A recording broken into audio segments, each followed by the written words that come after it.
Hey, what's going on, guys? We're outside grilling, and thanks for joining us on Plum Love Foods. I'm Chef Plum, and I couldn't be more excited to be out here grilling because grilling's my favorite way to cook.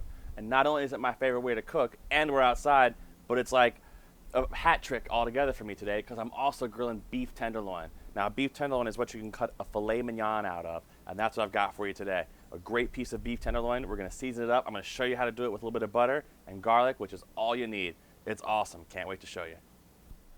So on our prep plate, we've got our piece of beef tenderloin. Now, the tenderloin is a long piece of meat that kind of runs along the back of the animal, like this, lengthwise, and you cut fillets out of it like this. So there we have a piece of filet. I got a little piece of garlic and some butter there. We're going to season our steak with salt and pepper.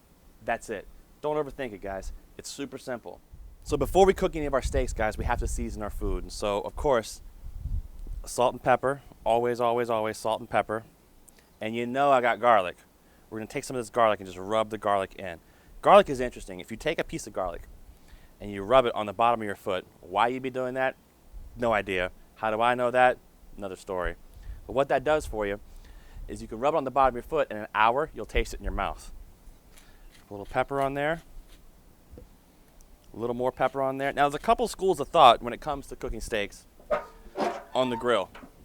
And I subscribe to both of them. Some people will tell you, put your meat on the grill and flip it once. Other guys will tell you, put your meat on the grill and flip it every 3 or 4 minutes or so to ensure even cooking. Now, again, we're grilling, so to me there's no right or wrong. But the one right I do want to do is tell you to put a little bit of butter right on top of your steak there. What that's going to do, it's going to add that little bit of sweetness to your steak. It's going to keep that moisture in there.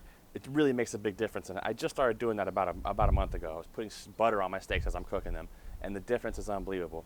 My wife will talk to me about having steak a lot more often now, so trust me, put a little more butter on your steak as you're cooking it. So we're going to flip it again. We're going to add a little bit more butter. Now, I like my steaks rare. If you're having your steak anything more than medium, you might as well just be throwing it away, because any chef on the planet is going to tell you a medium well to a well steak is terrible. Any nutritional value it had at that point is now gone. Any flavor is now gone. Stick to rare, medium rare. It's the best thing for you. Not that I'm telling you how to live your life, but I'm just trying to help you out. That's what we do. Eat how. I'm trying to tell you how to eat a steak. So what we got here is our steak. And then you can touch it and you can see, when you touch it with your finger, the resistance level, that's how a professional chef tells how the steak is cooked. If it springs back on your hand, we use our hand to teach people. That little webbing right there between your fingers, if you can squeeze it like that, that's what rare feels like. Move up about 1/4 inch, that's a medium rare feels like. Another 1/4 inch or so, that's about medium. And so forth and so on. You can kind of get the feeling for it. Some people also say to use a chin and move up. I don't really do that. So we're all set here. I'm going to pull it off the hot heat. We're going to put it down here, close our grill, let the meat rest for a minute.